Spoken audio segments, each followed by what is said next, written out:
오늘 하나님의 말씀은 사무엘하 14장 25절에서 33절까지 말씀입니다.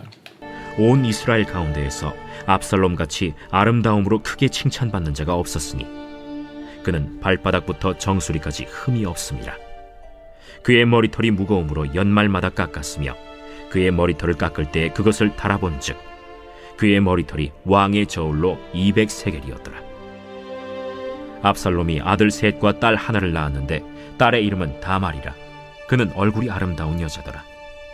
압살롬이 이태 동안 예루살렘에 있으되 왕의 얼굴을 보지 못하였으므로 압살롬이 요압을 왕께 보내려 하여 압살롬이 요압에게 사람을 보내 부르되 그에게 오지 아니하고 또다시 그에게 보내되 오지 아니하는지라. 압살롬이 자기의 종들에게 이르되 보라, 요압의 밭이 내 밭 근처에 있고 거기 보리가 있으니 가서 불을 지르라.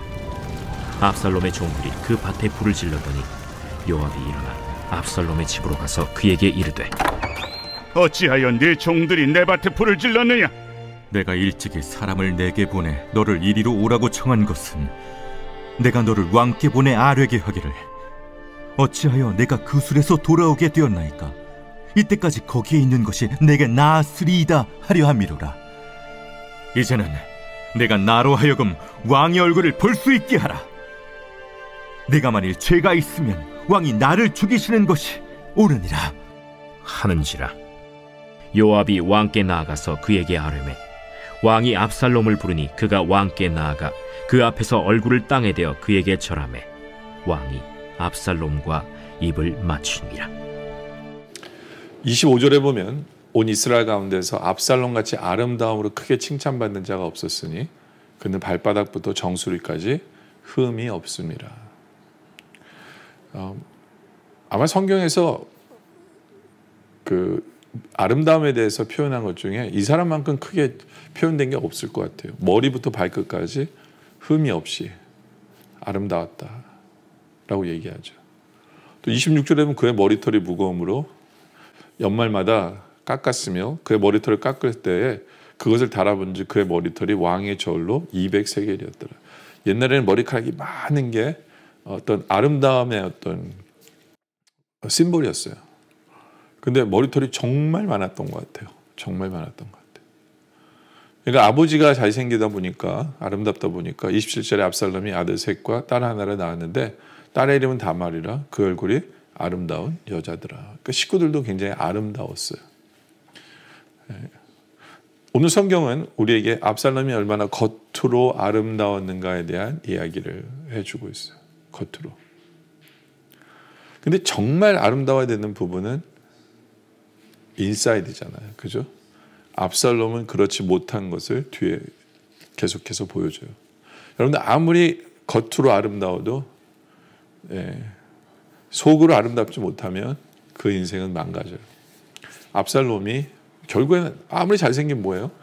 결국에는 반역을 하고 죽게 되죠. 그렇죠? 여러분들 아무리 겉으로 아름답고 중요하다고 생각할지 모르지만 우리는 인사이드, 우리의 내면을 한번 생각해 보길 원해요. 우리의 인사이드는 어떤지.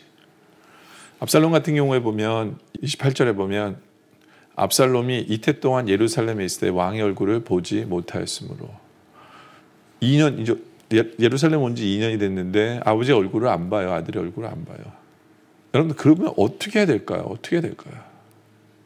정말 아버지를 보고 싶다면 제대로 된 인간이라면 정말 궁궐 앞에 가서 죄를 뒤집어 쓰고 아버지에게 회개해야 돼요. 회개해야 돼요. 아버지 제가 잘못했습니다. 죽을 죄를 졌습니다. 아버지 용서해 주세요. 그게 제대로 된 마인드 아니에요? 근데 압살롬은 회개가 없어요. 회개가. 겉으로 아무리 아름다운 뭐예요? 자기 잘난 맛에 사는데 회개가 없어요. 회개가 없어요.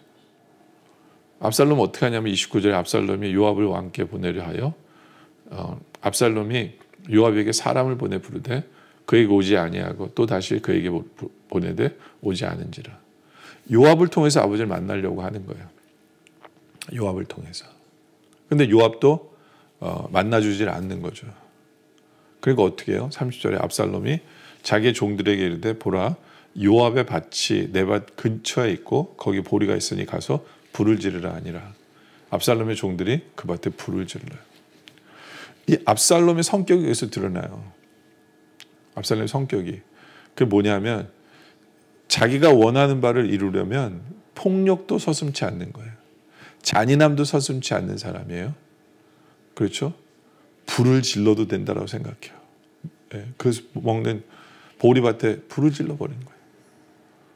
그러니까 자기가 원하는 바만 이루면 된다라고 착각하면서 사는 사람이에요. 그러면 뭐든지 해도 된다. 뭐 왕자병인 거죠. 어떤 면에 있어서.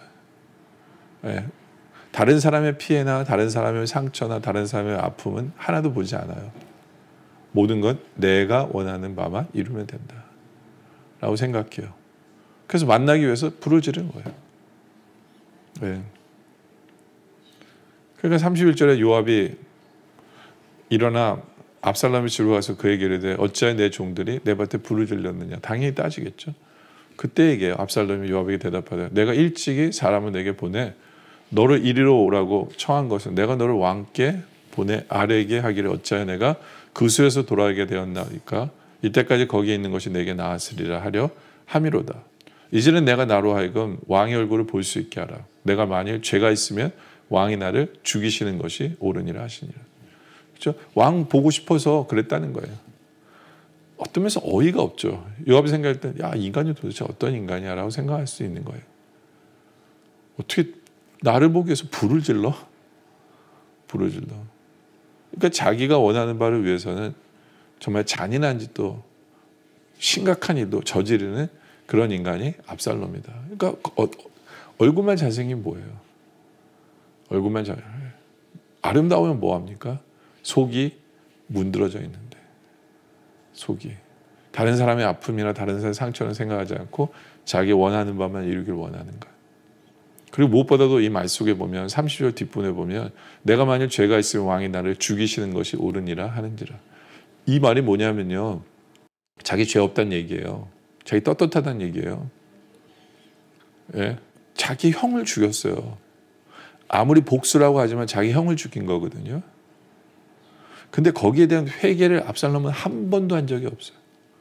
한 번도 한 적이 없어요. 그래서 아버지가 안 보는 거거든요. 아까도 얘기한 대로 아버지 정말 보고 싶으면 왕궁의 문 앞에 가서 엎드려서 아버지 내가 죄인입니다. 내가 잘못했습니다. 용서해 주세요. 하나님 앞에 엎드려서 회개해야 돼요. 전혀 없어요. 그 회개는 전혀 없어요. 아마도 요압은 이미 그런 생각을 하고 있었던 것 같아요. 네, 아버지를 왕권에서 끌어내리려는 생각을 했을 것 같아요. 그렇기 때문에 이 사람들이 지나다니는 그 왕궁의 문 앞에서 그런 회개를 하지 않았던 것 같아요. 사람들이 자기를 진짜 죄인으로 볼까 봐. 예. 사람들이 자기 편이 안 될까 봐. 그러니까 사람의 눈치 보면서 회개해야 될 것은 전혀 하지 않고 예. 그러나 자기의 원하는 바만 이루려고 하는 바로 그 사람. 안타까운 거죠. 그래서 어떻게 해요? 33절에 요압이 왕께 나아가서 그에게 아뢰되 왕이 압살롬을 부르니 그가 왕께 나아가 그 앞에서 얼굴을 땅에 대어 절하며 왕이 압살롬과 입을 맞추니라. 만난 거죠. 근데 여러분들 겉으로 입만 맞추면 뭐예요? 관계의 회복이 안 된 거잖아요. 다윗 같은 경우도 그래요. 그냥 안 만나지 않는 게 아니라 이거 만나서 해결했어야 돼요. 진짜. 어떻게 해요? 너 하나님 앞에 회개해. 너 하나님 앞에 회개해. 그리고 아버지에게도 회개해. 너 잘못했다고 얘기해. 이게 얼마나 큰 죄인지를 네가 인정해. 예. 공의에 대한 얘기를 해야 돼요. 공의에 대한 얘기를. 그런 얘기가 하나도 없었어요. 안타깝게도 그런 얘기가 하나도 없었어요. 그리고 용서에 대한 얘기가 하나도 없어요. 용서를 해줬다, 말았다 이런 얘기가 없네요. 이 관계가 너무너무 어정쩡해요. 어정쩡해요. 겉으로 볼 땐 입을 맞췄어요. 근데 해결되지 않은 관계가 있는 거예요. 그렇기 때문에 압살롬은 입을 맞추면서도 그 생각했을 거예요. 아, 내가 아버지를 몰아내고 내가 왕이 돼야지. 왜냐하면 관계를 클리어하게 하지 않은 거예요. 회개도 없었고요. 공의도 없었고 관계 회복이 없었어요. 그럴 때는 오히려 이렇게 입맞춤이 더 잘못되게 나아갈 수 있어요. 이제는 무방비 상태잖아요. 이제 무방비 상태잖아요. 네. 그런 상태로 쳐들어오면 넘어지는 거죠. 바로 이제 그게 뒤에 이야기잖아요. 여러분들 아무리 자녀를 사랑하는 아버지라도 공의에 대한 얘기를 해야 돼요. 회개에 대한 얘기를 해야 되고 관계 회복이 꼭 필요해요. 여러분들 아무리 잘생긴 못합니까? 뭐합니까? 겉으로 우리의 속안이 예. 내가 죄인임을 인정하고 회개할 것은 회개하고 그리고 내가 뭔가를 이루고 싶을 때 머리를 숙일 줄 아는 예. 내가 뭔가를 이루고 싶다고 사람의 상처나 아픔을 상관하지 않고 내 마음대로 해서 이루는 그런 방식이 아니라 섬기며 사랑하며 긍휼을 베푸며 나아가는 그렇게 살아갈 줄 아는 그렇게 아름다운 관계를 맺어갈 줄 아는 우리 모두가 되어주시길 주님의 이름으로 축원합니다. 기도드리겠습니다. 아버지 하나님, 겉으로 보이는 것을 최고라고 여기는 이 세상 속에 살지만 아버지 하나님, 겉보다는 우리 안을 돌아보게 하여 주시옵소서. 정말 하나님 안에서 내가 진정으로 죄인인지 겸손한지 그리고 내가 뭔가를 이루기 위해서 다른 사람의 아픔을 상관하지 않고 내 뜻만 이루면 된다라고 착각하고 살아가고 있는 우리의 모습은 없는지를 돌아보게 하여 주시옵소서. 항상 우리의 마음속에 긍휼과 사랑과 섬김과 그런 아름다운 모습들이 있게 하여 주시옵소서. 정말 우리가 어떤 일을 진행할 때 공의가 있게 하여 주시옵소서. 그리고 진정한 회개가 있게 하시고 아름다운 관계의 회복이 있어 어떤 사람과의 관계 속에서도 아름다운 관계를 맺어가는 그러한 귀한 삶을 살아가는 우리 모두가 되게 주님 도와주시옵소서. 오늘 말씀에 감사드립니다. 계획된 기도 속에 주님 함께하여 주시옵소서. 예수님의 이름으로 기도드립니다. 아멘.